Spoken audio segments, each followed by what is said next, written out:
earning only $1,000 a month? That's like a college student's allowance. Even students make more, don't they? Having a low-income daughter-in-law is embarrassing for our family. Maybe you should get a divorce right away? My son John deserves a better wife. After all, he's highly educated, earns well, and is tall. As she looks at the pay stub, my mother-in-law has been making snide remarks.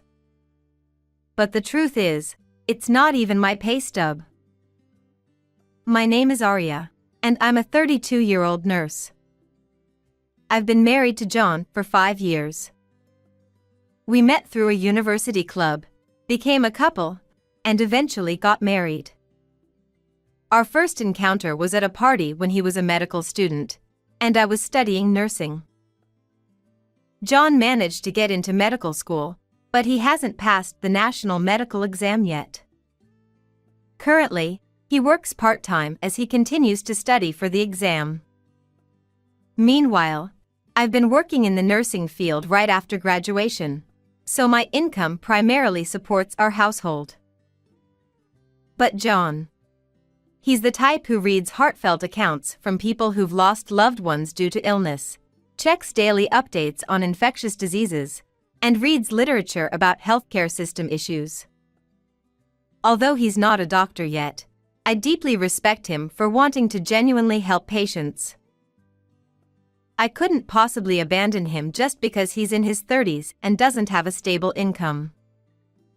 And here's the secret: John hasn't even told his parents that he's not a doctor yet. Sorry, my mom is being annoying.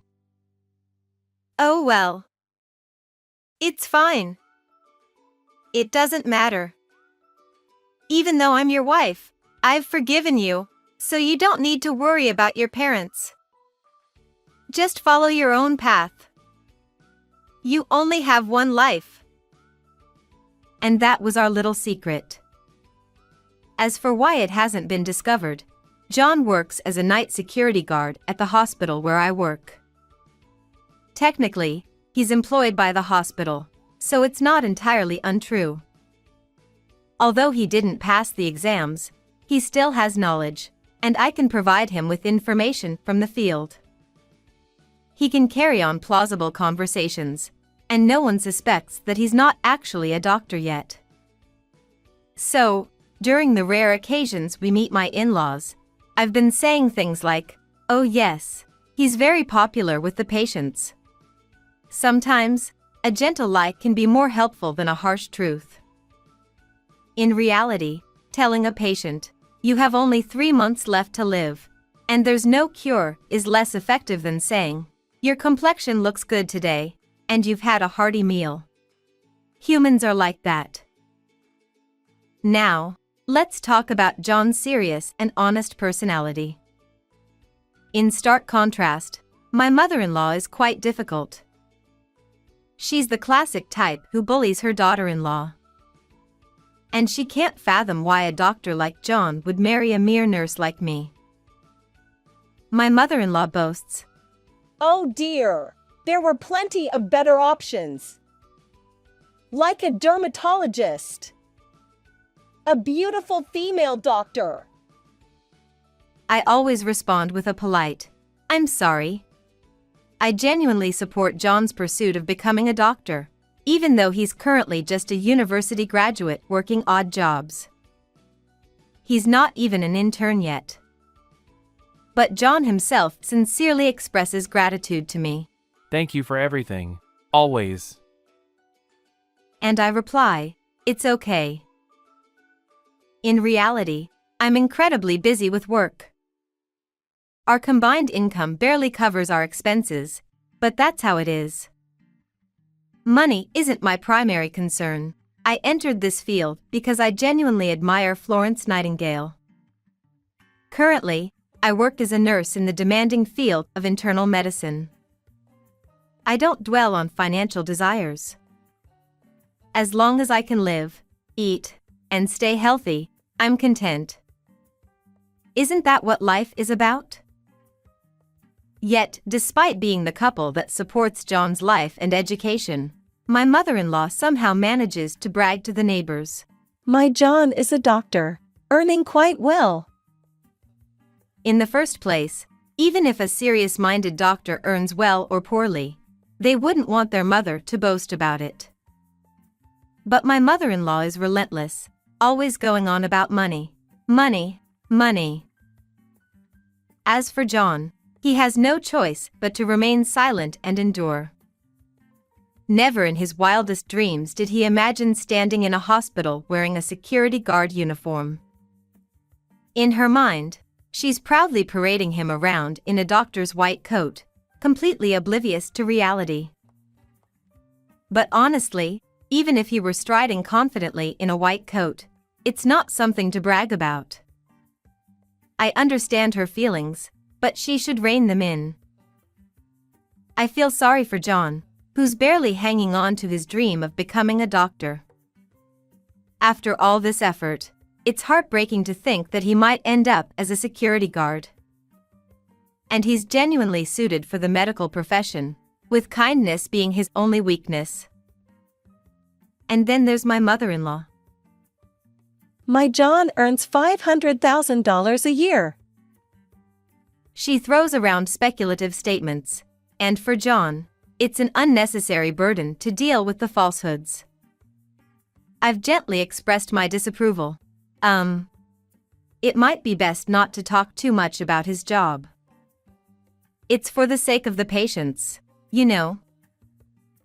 Because really, if I put myself in the opposite position, would I want to seek treatment from a doctor whose mother is bragging when I'm feeling unwell? But my mother-in-law doesn't care. You're so annoying. You, a mere nurse, should consider yourself lucky to have married a doctor. Money can't buy status, you know, just a nurse. And she spews out hurtful words. I responded, yes, I apologize. Thank you very much for allowing me to marry John. I also deeply respect him, both as a doctor and as a person. So please, just leave us be. But she persists. You're still annoying. He could still divorce and remarry. It's possible. I wouldn't want my unborn grandchild to have low-class blood mixed in. Honestly, this is beyond mere teasing. It's almost a violation of human rights. Yet, I remain silent. Somehow, compared to saving patients' lives or fulfilling my duty at work, my mother-in-law's snide remarks seem trivial. I can't even bring myself to engage with her properly. However, amidst those days, the long-awaited moment finally arrived. In reality, my parents-in-law's home is a 30-minute train ride from our house where my husband and I live. Since we didn't visit them often, and I was busy with work, our relationship with the in-laws wasn't particularly deep. Thus, our previous lies had been effective. But one day, for reasons unknown, whether out of boredom or impatience, my mother-in-law suddenly showed up at our place. This house is so cramped. Why does my pride, John, have to live in such a shabby place? As she glanced at the neatly arranged medical textbooks, her eyes narrowed. Well, just as I expected from my John. She even took photos with her phone, but the majority of the books were past medical exam question collections.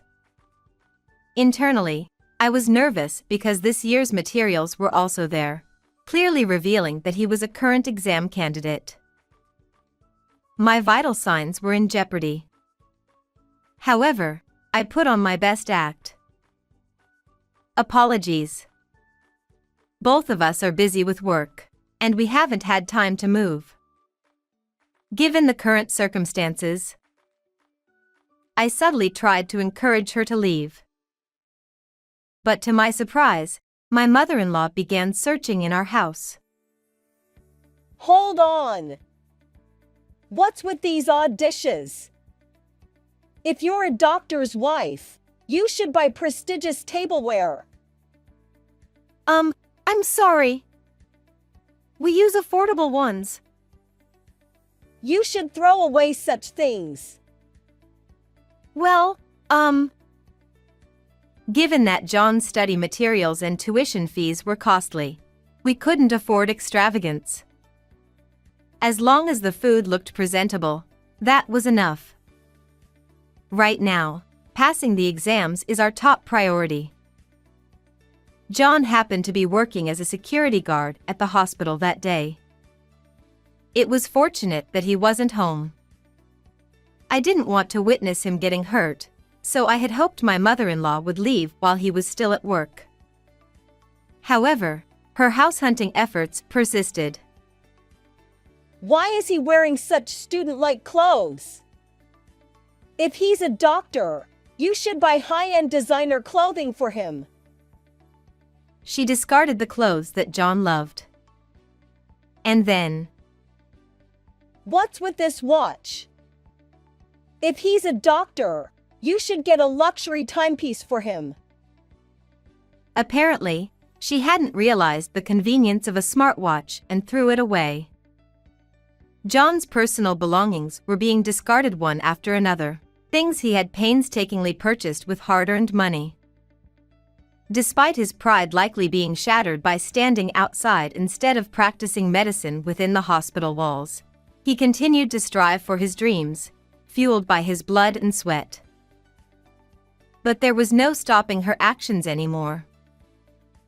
How can a doctor live such a poor life? It's because he married the god of poverty. Why isn't he living in a luxury high-rise? It's absurd. Unbelievable, really. I even thought we could go shopping together and get a nice bag from you. Before addressing John's status as an exam candidate, I had to point out that my mother-in-law's expectations of him were fundamentally misguided. As a fellow professional, I knew that money-driven doctors were out of the question. I apologize for being forward, but he's not that extravagant. Our current lifestyle aligns with our means. I subtly conveyed this, but my mother-in-law remained unyielding. You're so annoying. Do you know how much John struggled to get into medical school? And now we're waiting for the return on our investment in his upbringing and tuition fees. Yet, because of you, we're in this mess. Don't play games with me. The mother-in-law, perhaps increasingly agitated, did not stop her inspection of the house. She rummaged through the kitchen and then proceeded to check every closet, discarding anything that was cheap. Shockingly, she even started to open a box where utility bills and other papers were stored. That's when a pay stub appeared, showing an amount of about $1,000. John's name was clearly written in the name field, but whether due to her farsightedness or not, the mother-in-law didn't notice it at all. $1,000? She screamed. What is this? $1,000? You, a nurse. That's less than what John makes in a day. You, the wife of an internist, only making $1,000? Are you slacking off at work or what? She began to go mad. So this is why you're living in poverty. You're a money eater, aren't you?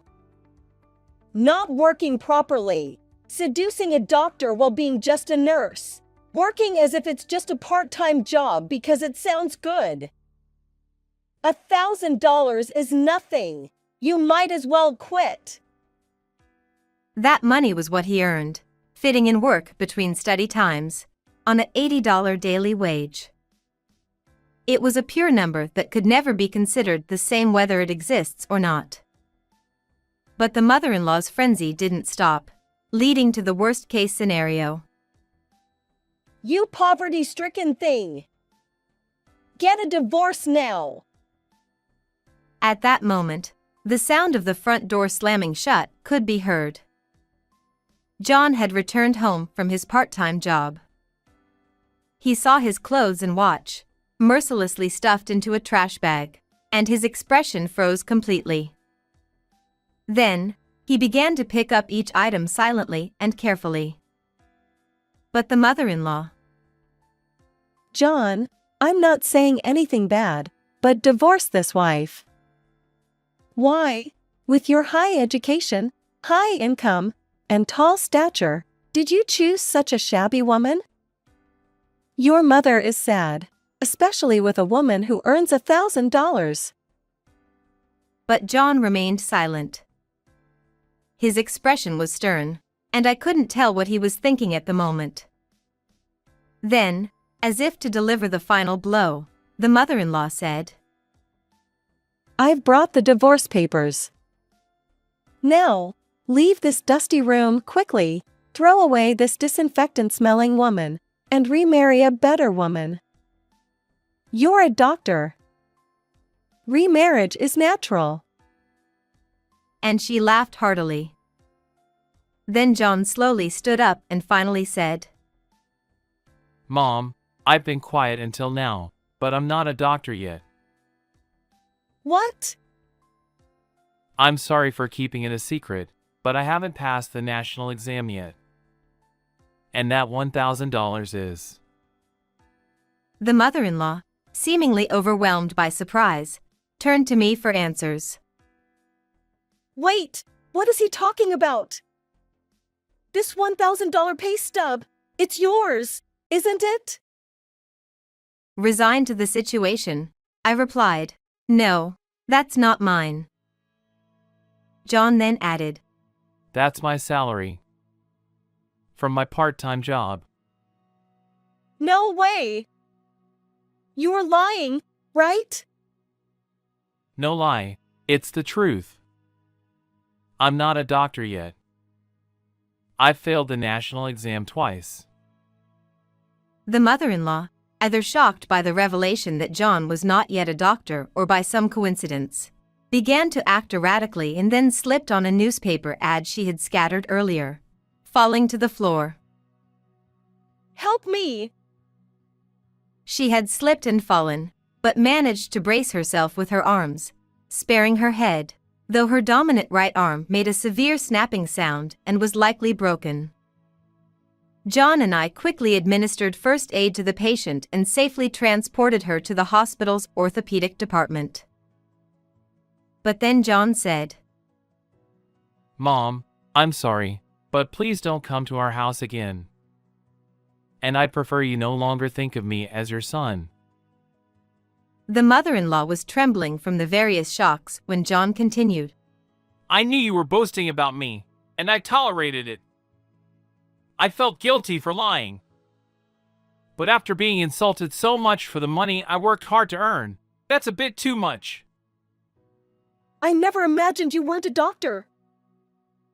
Whether I'm a doctor or not doesn't matter. I'm an adult, and it seems we can't bridge our differences in values, so let's cut ties.